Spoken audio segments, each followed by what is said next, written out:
Definition of bid price, ask price, and a spread. All prices in the Forex market are coded in two ways: bid price and ask price. Generally, the bid price is always lower than the ask price.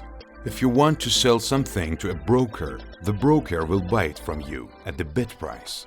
And if you want to buy something from a broker, the broker will sell it to you at the ask price.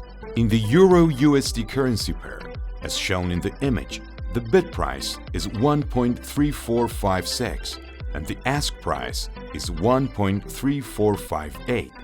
If you want to sell Euro-USD in this example, you click the Sell button and sell Euro-USD at the bid price of 1.3456. And if you want to buy Euro-USD, you click the Buy button and buy Euro-USD at the ask price of 1.3458.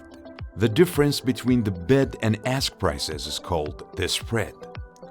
In the example above, the spread for Euro-USD is 2 units or 2 pip. Stay with us to review other attractions of this market in the following sections. AX Financial's Content Team.